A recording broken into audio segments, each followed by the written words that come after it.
Hey guys, really excited about this one. I did a similar concept, except I put an air line onto a sponge filter, capped it off with a bottle, put a tube down into the bottle, and then put that down lower into the bottle than the air level would be, so that the chamber inside the bottle gathers up with air, down, down, down, and then when it finally reaches for air, it creates like a geyser sort of effect, and so it burps out water.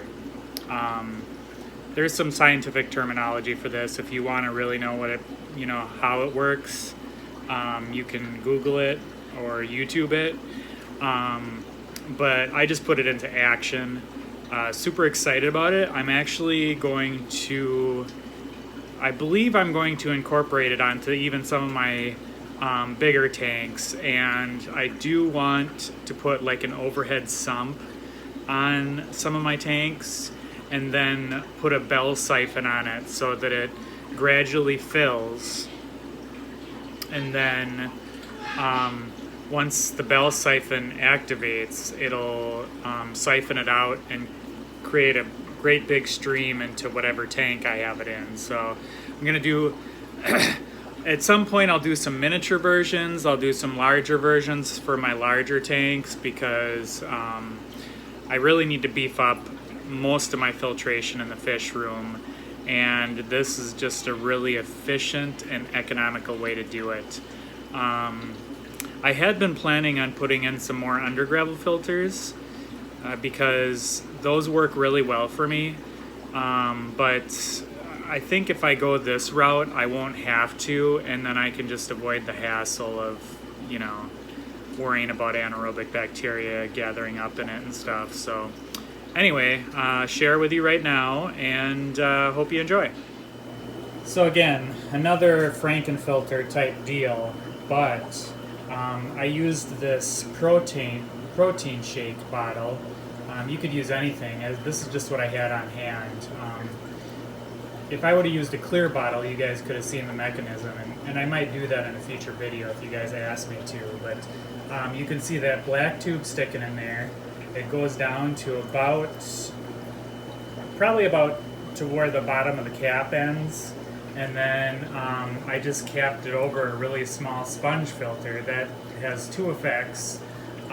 It captures all the air, but also it keeps it weighted down, because I think that these things are rather buoyant and it would float up to the top if I didn't have some sort of weight down on it. So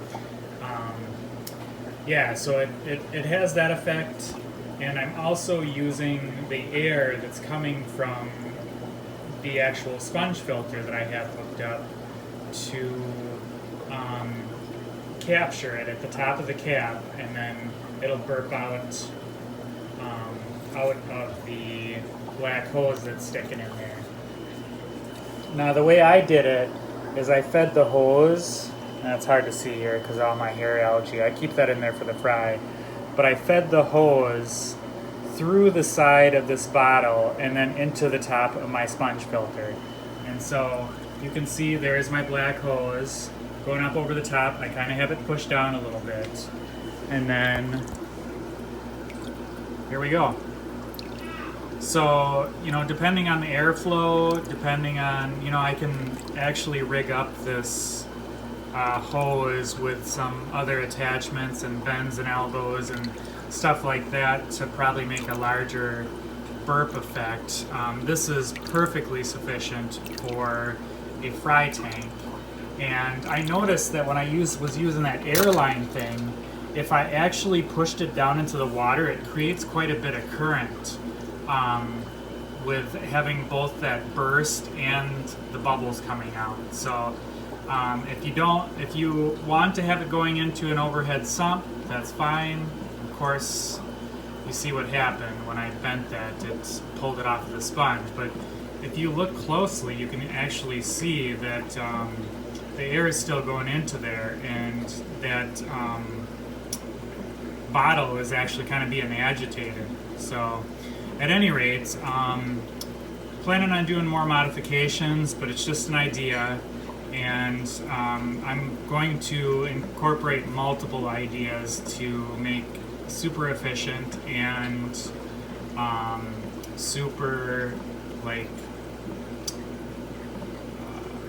good filtration, basically. So anyway, hope you guys enjoyed.